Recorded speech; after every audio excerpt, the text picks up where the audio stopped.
Di tahun 1932, Amerika Serikat sedang berada di era Jim Crow. Pada saat itu, negara memelihara rasisme lewat hukum yang berlaku. Di sana, dua saudara kembar Smoke and Steak baru aja meninggalkan masa lalu kelam mereka dan membuka sebuah klub malam khusus komunitas kulit hitam. Nah, ketika ancaman baru yang datang ternyata lebih kelam dari masa lalu mereka, mampukah keduanya bertahan? You keep dancing with the devil.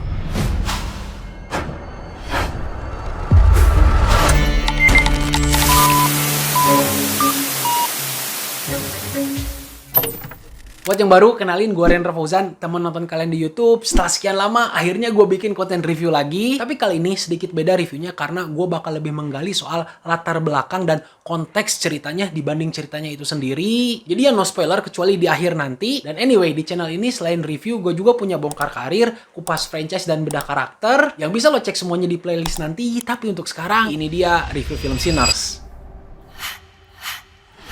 Dengan Michael B. Jordan sebagai duet kembar pemeran utamanya, ditambah reputasi rapi dari Ryan Coogler sebagai sutradara, film Sinners ini ngedeliver mahakarya yang buat gua dikit lagi sempurna.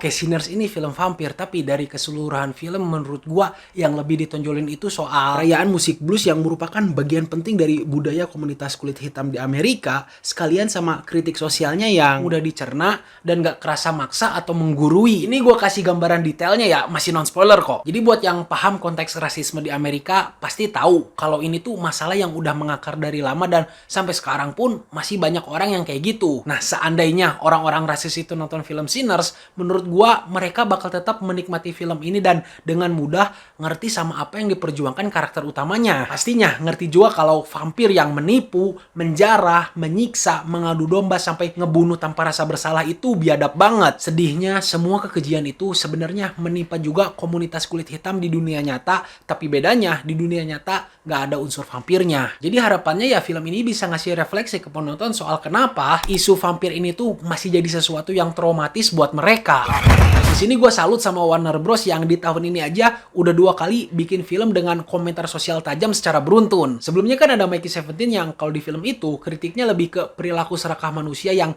ngejajah dan ngelakuin pembantaian etnis sambil berlindung di balik topeng "Kami datang sebagai penyelamat, kalian penduduk asli lah yang jahat". Anyway, balik lagi ke Sinners, gue suka banget sama cara Ryan Coogler ngegabungin kisah mitologi vampir, pesan soal pentingnya musik bagi orang kulit hitam, dan konflik tentang perampasan budaya. Dan setelah gue telaah, elemen vampir di film ini tuh cuman sekedar alat si sutradara untuk ngegerakin cerita dan bukan fokus utama ceritanya. Itu yang bikin gue gak suka sama trailernya. Pertama karena ngebocorin terlalu banyak hal, dan kedua karena ngasih gambaran dan ekspektasi yang salah ke penonton. Karena itu gue gak menyalahkan kalau ada orang yang kurang sreg sama bagian awal cerita di film ini yang terlalu fokus ke jernih si kembar tanpa huru-hara vampir sama sekali. Jadi ya bisa dibilang film ini tuh termasuk film yang slow burn intense, tapi jauh dari kata membosankan karena dialog di film ini tuh mewah semua cuy. Just power. Kalau lo udah nonton video gue yang ini, lo mungkin udah tahu dialog itu punya 5 fungsi utama. Semakin banyak fungsi yang tercapai dari suatu dialog, maka semakin berdampak dialog tersebut. Dan dari pengalaman pertama nonton film Sinners ini, gue berani bilang 90% dialog di dalamnya pasti selalu menerapkan beberapa fungsi sekaligus. Dan kerennya semua dituturkan dengan flow yang natural. So sekalipun kita harus nunggu lama untuk dapetin kemunculan vampirnya, tapi di fase nunggu itu gue sama sekali nggak ngerasa bosen karena dibikin nagih sama dialognya. Kayak misal satu dialog keluar dan menjawab pertanyaan penonton, tapi di saat yang bersamaan dialog itu juga malah ngasih pertanyaan lanjutan yang bikin gue kehook untuk terus ngikutin ceritanya. Mungkin satu-satunya kebingungan dari dialog di film ini terjadi waktu para vampir tiba-tiba diperlihatkan punya pantangan untuk bisa melakukan pembantaian. Di titik itu tuh belum ada dialog yang nyinggung soal pantangan tersebut sebelumnya. Cuman entah dari mana para karakter utama jadi aware kalau pantangan tersebut berlaku dan mereka memanfaatkannya supaya para vampir nggak mulai nyerang. Untungnya pantangan tersebut diperjelas ke penonton lewat adegan salah satu karakter yang malah ngebatalin pantangannya, dan gue langsung kayak, oh gini aturan mainnya. Ya sebenarnya ini kan aturan main klise yang udah ada di kisah-kisah vampir dari dulu. Is that a vampire cannot enter your house without being invited. Cuman gak semua orang ngeh dan gue ngerasa ini bisa nimbulin kebingungan. Tapi pada akhirnya kebingungan itu di stop lewat adegan yang seru banget. Jadi hitungannya dialognya tetap cerdas dan efektif. You don't need no saving. Yes, you do. Nah, dialog-dialog cerdas dan efektif ini dibikin naik level lagi lewat performa para aktornya yang gokil semua. Michael B. Jordan ngasih performa dual peran yang keren banget, bikin gua inget lagi sama Robert Pattinson di Mikey 17. Tapi kalau di Sinners ini, Michael B. Jordan sebagai dua kembaran berhasil ngeliatin sisi berbeda dua karakternya, bukan sekadar lewat pembawaan, aksen atau mikroekspresi, tapi lebih ke perbedaan mindset. Nah, ini lagi-lagi apa? Betul, mindset. Walau gue tetap butuh waktu buat menyesuaikan diri sama kehadiran dua Michael B. Jordan sekaligus, tapi pas cerita mulai ngebedah karakternya, gue jadi percaya gitu. Ini dua sosok yang berbeda, mana bro yang jadi si protektif dan mana bro yang jadi si pembuat onar. Ya kita sebut aja Michael B. Jordan sama Michael C. Jordan. You twins? Nah, we cousins.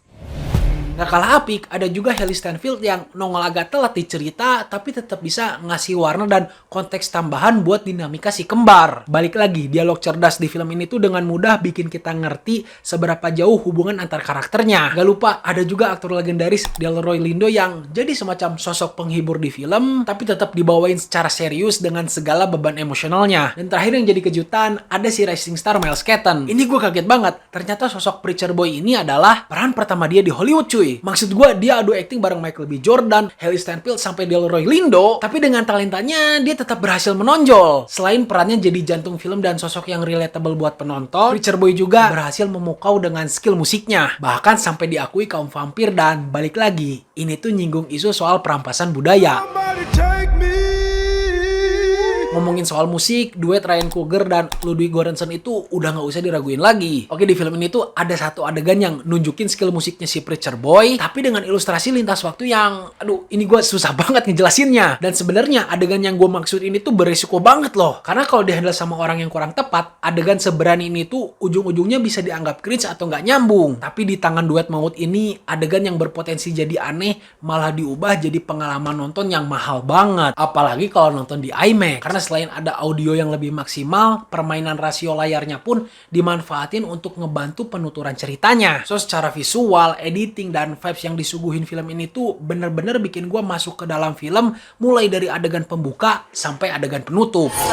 Ngomongin soal adegan penutup, Sinners ini tuh punya dua titik ending yang berbeda. Keduanya penting dan saling melengkapi, jadi saran gua sih wajib nonton mid credit scene-nya yang ngasih sudut pandang baru soal konteks cerita yang ada. Tambahan kalau lo mau juga, ada satu post credit scene yang bisa dinikmati tapi nggak sepenting mid creditnya.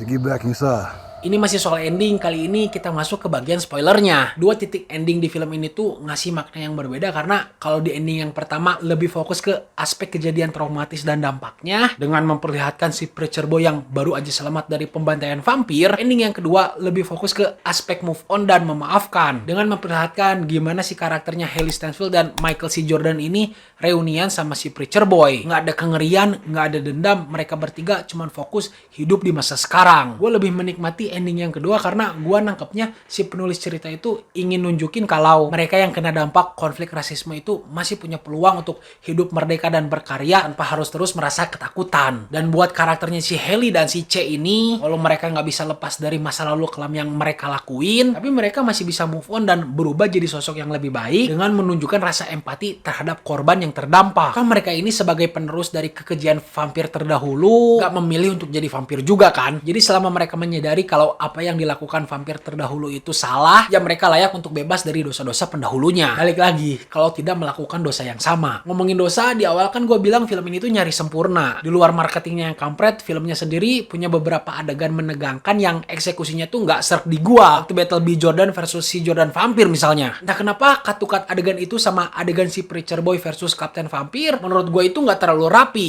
Ini selera doang sih, tapi pas di reveal kalau B. Jordan ini selamat dan tiba-tiba ngebunuh si Kapten Vampir, di situ gue kaget, tapi bukan karena tensinya yang tegang, tapi lebih karena bingung sih. Transisi actionnya tuh kayak kurang jelas dan bikin si B. Jordan-nya itu kerasa banget tiba-tiba pindah lokasi dan kondisi. Cuman ya bukan masalah gede dan nggak ganggu cerita utama juga. Toh pesan yang ingin disampaikan dari dua adegan itu tuh bukan soal actionnya kan. Terus satu lagi yang bikin gue kurang serk adalah di adegan menjelang ending, si B. Jordan ini sebagai salah satu yang selamat dari tragedi kan gemetaran banget gitu. Kita tiba-tiba dikasih beberapa adegan flashback yang ngasih kedekatan si B. Jordan ini sama karakter-karakter lain yang jadi korban. Menurut gue potongan flashback itu tuh kurang pas aja dimasukin di situ. Masalah ini juga sama selera aja karena gue prefer adegan post trauma ini tuh fokus ke acting mentahnya si B. Jordan dibanding harus ngasih montage adegan kenangan. That ain't your brother.